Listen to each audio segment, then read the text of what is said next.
Hey everyone, welcome to this week's episode of Coffee with the Journalist, a podcast that is just that, coffee, a journalist, and lots of conversation. I'm Jared Martin. I'm the COO and co-founder here at One Pitch. And I'm Beck Bamberger, also the co-founder of One Pitch, the CEO of BAM Communications, and the host for today's podcast. Sophia Kunthara is our gal that's on for today's show. And she is lovely, a new minted journalist at the SF Chronicle and investigating quite an array of things there. Today on Coffee with the Journalist is Sophia Kunthara from SF Chronicle, a reporter. Yes. Full-time. Hello. And a fellow. Thanks so much for having me back. Thank you. Thanks for being here. We're in our very professional studio location in San Francisco, aka the WeWork. And here we are, not with coffee. Some people do not drink the coffee, but we're ready to go. We're ready to chat. So where would you like to start? Because it says very ambitious millennial in your biography. Does it really? It does. It does. Your official one. It does. I don't remember writing that, but thank you. I appreciate that. Yeah. Yes, I am a very ambitious millennial reporter. I work at the San Francisco Chronicle now, where I cover general assignment business news and also startups. So it's nice because I get to write about a little bit of everything and learn a lot about a lot of different things. And let's go back to and you've had notable internships. It seems like you were an intern for quite some time. I was. Starting even all the way back into, your college time. Did you know you wanted to be a journalist? How did this whole, I could tell stories, get paid for it, happen to be? So it started, I would say, in college. A little bit before that. In high school, I did yearbook, and I always knew I liked writing. And I started off I decided to go to major in journalism. And I went to the Walter Cronkite School of Journalism at Arizona State University. Go Devils. Great school, yes. I love that place. And then you got a master's also. Yeah, from there. So, but really my passion for journalism started in college when I joined a student publication there that covers downtown Phoenix news. And I went to the downtown Phoenix campus there. So it's called Downtown Devil. And I joined the publication at the very beginning of my freshman year. And it was that's where I wrote my first news story, because although in high school yearbook, did some writing, it wasn't quite the same.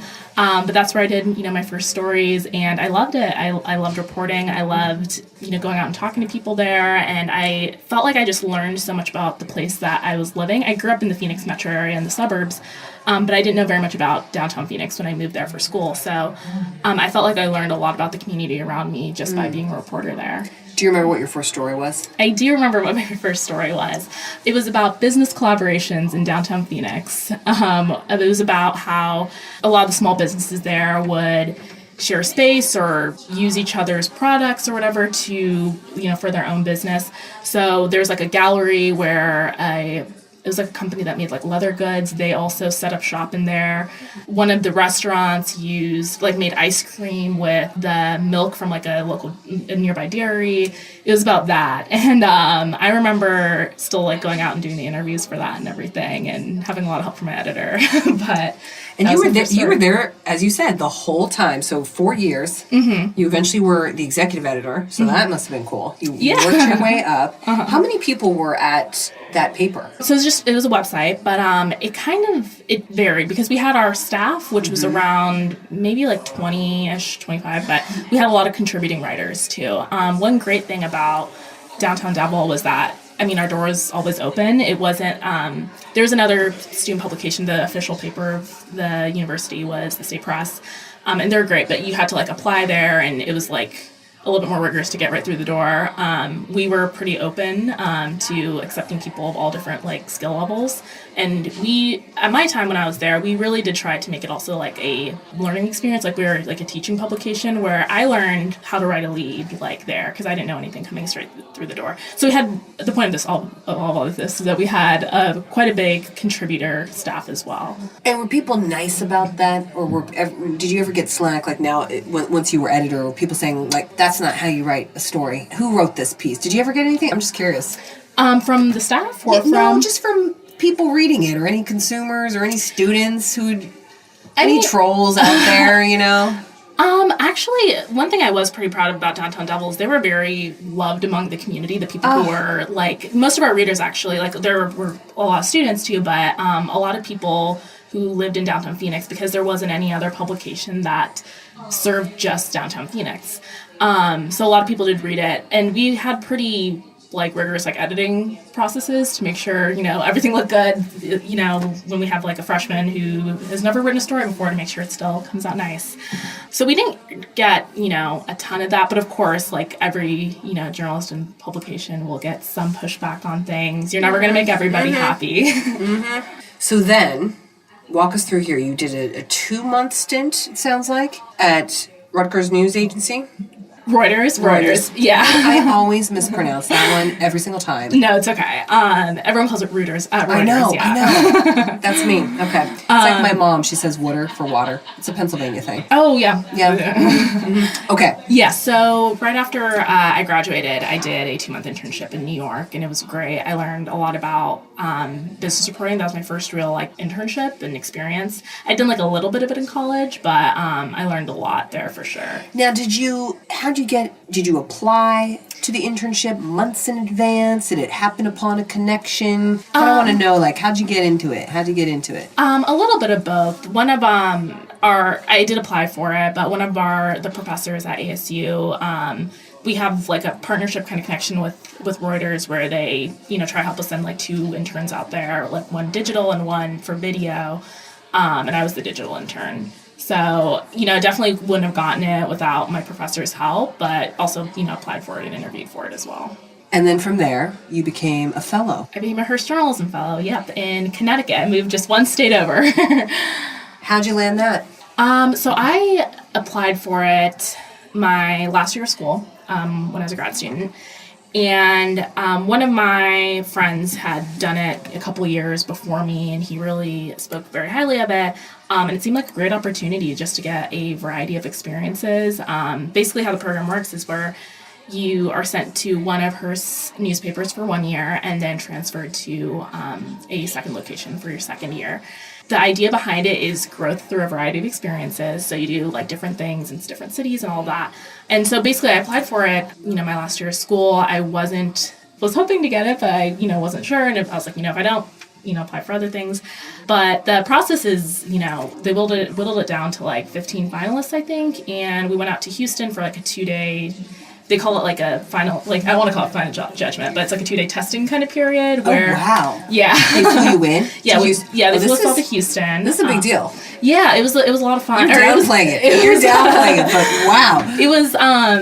It was an intense 2 days for sure, but it was also enjoyable, definitely. What happened in the 2 days? So for one day, and I know they've kind of changed the process since then, but the first day was kind of tests, writing exercises, just to make sure, I think, that you know how to write a story, and your spelling and your grammar, and how to report, and you can turn in clean, accurate copy. So it was a lot of that. We went out and did a mock interview thing where we went out and did a story. We took a bunch of writing tests, headline writing tests, all of that.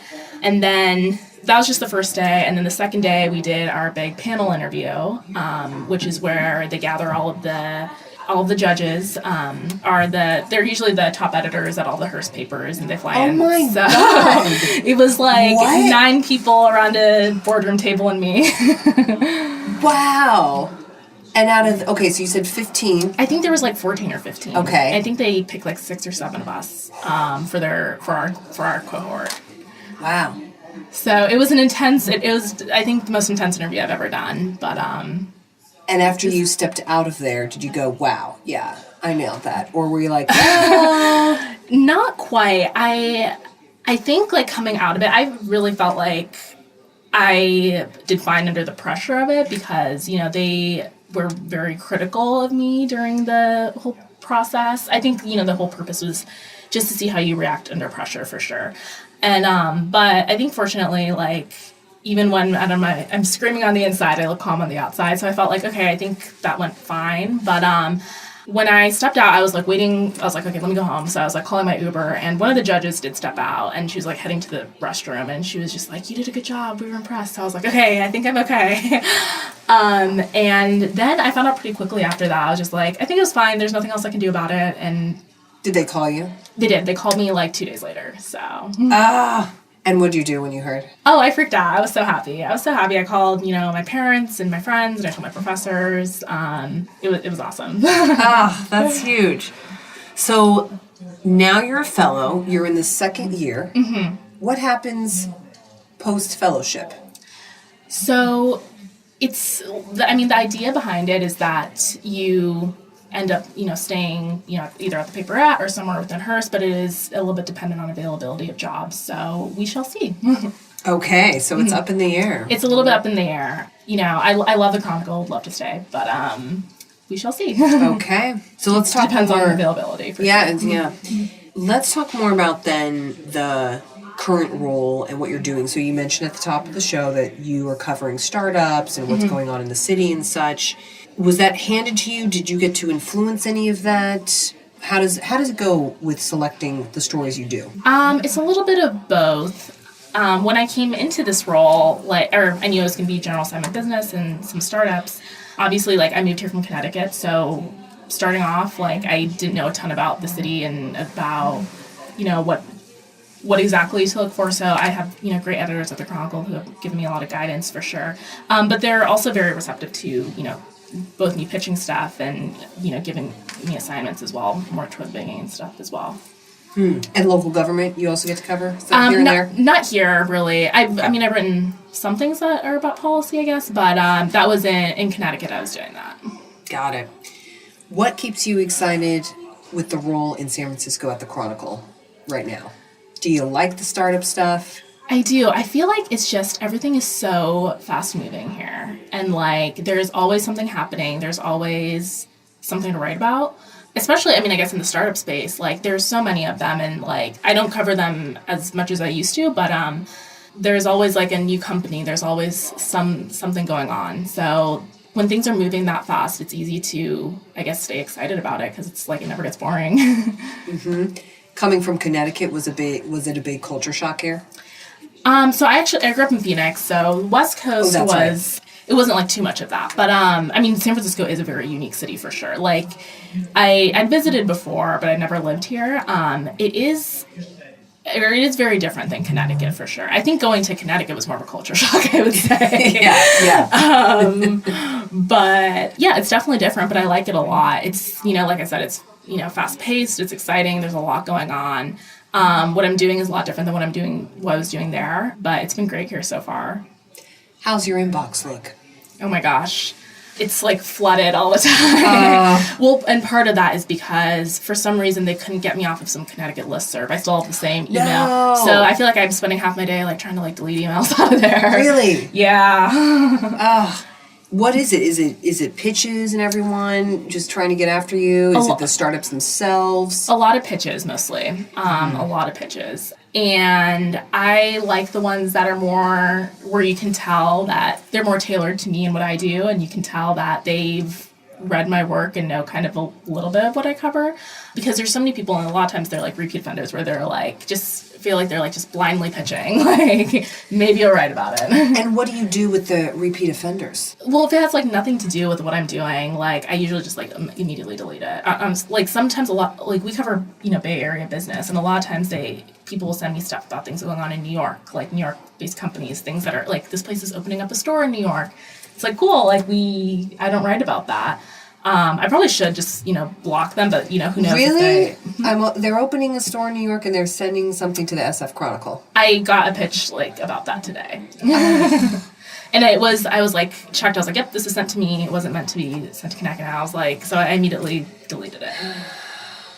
Do you get them all cleared out, or how do you manage? I try my best. It feels like it's an ongoing battle. I don't know. Mm-hmm. When you said also that there's personalization, it sounds like it's coming to you specifically. Mm-hmm. What does that actually look like? Because we have a lot of publicists listening. Is that somehow in the subject line it's personalized, or in the body of the email, or is it really short and sweet, or do they follow you on Twitter?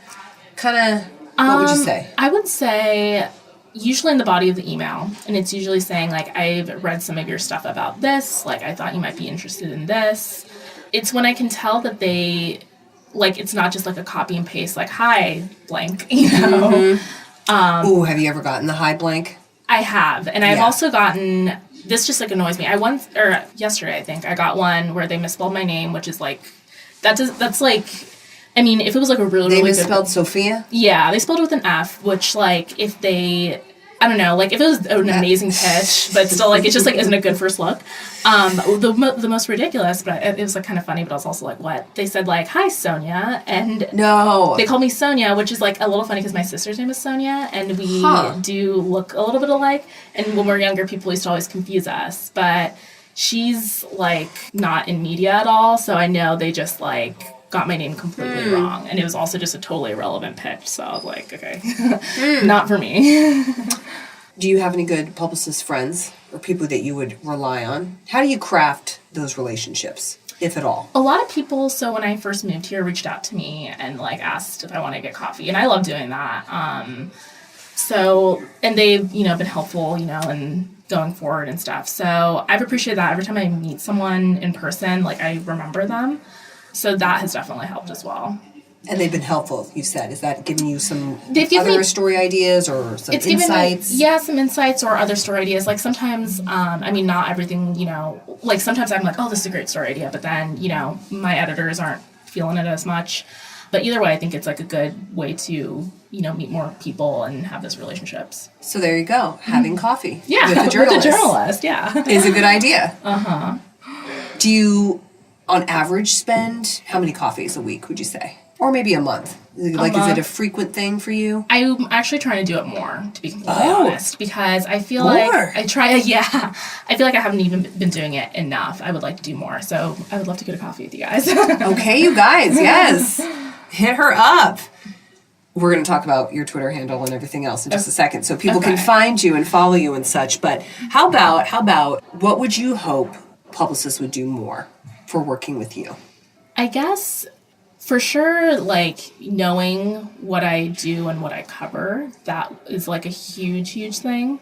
And knowing like kind of the Chronicle's place in terms of like San Francisco media, what we cover and what our stories are like. And I guess also just more pitches that are more tailored to what we say we are looking for or the kind of stories that we write. That's what I would ask for. You would think that knowing what you write about is something just so basic, but, you know, not misspelling my name. Yeah. Something like that. Like, if it was, like, a really phenomenal pitch, like, look, we have this, like, exclusive for you, like, obviously I wouldn't be like, you spell my name with an F, but, like, it was, like, totally irrelevant, and also my name was misspelled, so I was like, okay. No, pass. Like, pass. I was like, this is, or when it's, like, I have gotten, like, a hi blank before, which is, like, obviously you're just sending this to everybody, so that is But the worst part is they didn't even fill in the blank. I know. That's the bummer part. God. Wow. Okay, so don't send that, publicists. We do not want the hi blank. We should just call it, that should be a new hashtag for us. Hi blank. No hi blank. Hi blank, yeah. No hi blank. Okay, noted. What about the future of journalism? So I like to ask people about this. Mm-hmm. Now, interestingly, in your case, you're new in this career, relative. Mm-hmm. You haven't been in it 10. I've talked to people who've been in it 20 years. You know, would you do it again? I asked them if you knew what you knew. But still, I think that's relevant for you. So first question is, now knowing what you know in this role, would you pursue journalism again? I think I would. Like, I know I would. Like, it's something where it sounds like it's like a cliche, but like every day is different. I feel like it's a career in which you're constantly learning. You get to meet a lot of interesting people. So I think journalism is a great career. And it's a super necessary, like it's a very necessary role in society for sure. I think the future of journalism, it's definitely like going digital, but the future of journalism will definitely be one where exclusive information is like for sure more valued than like the kind of news aggregation sites. I think that will be something that people will for sure, like I think they already kind of value it, but I think more and more publications will be doing that instead of seeing more publications, like aggregation sites kind of pop up. Do you even think more of a focus on the fuller features, the more in-depth type of pieces too will be happening? I hope so. I hope so too. I really hope so. I think those are, the kind of journalism that brings value to readers' lives. Like, you don't want to necessarily, like, news or information is a commodity. You want to add value to that. You don't want it to be something that everybody else has. You want to add something new to it. And if you had to talk to a future fellow, if you were on the other side of that. I just did. Oh, you did? I did. Oh, okay. What did you tell them? They asked me about the interview process. I told them about that. But I said, I told them a little bit about my experience, about how much I've enjoyed it, I talked to them more about the program than about, journalism, but itself. But I told them, like, this is a great program where you have the opportunity to be a full-fledged member of a newsroom, but they also understand, like, I was moving from Connecticut, so my editor was like, they checked in with me and I was like, have you found housing? They sent out a note to the newsroom saying we have a fellow coming who needs to find a place to live. So, like, they're also very, like, aware of the fact that you are just starting your career, but they still treat you like a full member of the newsroom, job responsibility-wise. So is this person coming, hopefully? They're sold? I hope so, yeah. They're interviewing at some point, yeah. Good. So... More graduates in the newsroom. I yes. like it. Mm-hmm. I think, you definitely do need diversity of age for sure in newsrooms, because those different perspectives are what's going to help you spot different kinds of stories. So, Sophia, thank you for being on today. Of course. Thank you so much with the journalist. Thank you so much for having me. Sans coffee today, but it was good. Water with the journalist. Water with the journalist. Maybe we should upgrade it to liquid with the journalist. Yes. There we go. Thanks for tuning in to this week's episode of Coffee with the Journalist, featuring Sophia Kunthara from San Francisco Chronicle. If you're a journalist who loves coffee or a publicist who loves this podcast, we'd like to hear from you. Head to onepitch.co to drop us a line. Until then, let's end bad pitches and start great stories.